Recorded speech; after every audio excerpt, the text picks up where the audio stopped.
facultatea de management. Dar de ce așa? Ai uitat deja? Pentru că mă gândeam să zic că le antrenăm cumva în același timp sau nu. Da, da. Asta e comunicare și relații publice la SNSDA. Bravo, super. Merg de principiu sincer, cel puțin mie viața așa mi s-a întâmplat, nu neapărat unde am vrut să ajung, unde am crezut eu că e bine, am ajuns în locurile unde probabil cel să ajung să că mi se potrivește mai bine. Marea majoritate din ele așa. Lucrez în bancă. Ce bancă? Ce bancă? Eu Transilvania. Silvia, ai venit pe numele. Și tu unde lucrezi? În Transilvania, Banca Transilvania. Am lucrat inițial pentru 2 ani, după care m-am mutat la Genpac, unde am lucrat cu Simona și cu Romulus.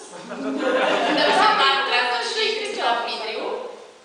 După care mi s-a făcut dor de City și m-am întors în City și sunt foarte mulțumită și foarte încântată. Lucrez pe un departament de colectare de debite, adică noi suntem oameni. E șefă. Care au frigiderul plin. Da, sigur. Pe criza asta e bine. La mine este criză, frigiderul este de tipul plin. Bă, să mi-am tine! Ar fi trebuit să mă văzut anul trecut.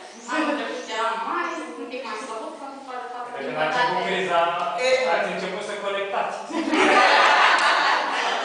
Surprinzător, dar într-adevăr, colectarea merge ceva mai bine decât am crezut încă de dinaintea crizei. Deci rezultatele care se atinse și mai de plață, sincer, rezultatele care s-au atins cel puțin în luna trecută, s-au mai atins din 2007. Și-a luat-o cu Ceea ce este foarte bine, slavă Domnului, e bine pentru bancă, e bine și pentru noi.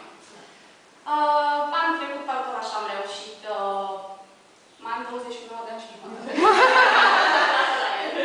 Un apartament cu 2 camere, momentan sunt mutată singură, copii ai mei nu i-am, dar pot să mă mândresc cu finuța mea.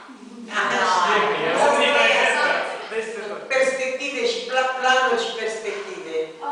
Sincer, începe așa să tipe și la mine ceasul biologic. Îmi doresc foarte mult, dar cred că nu este momentul potrivit. O să simți. O să vină. Poate la timpul lor, la O să vină. O să vină.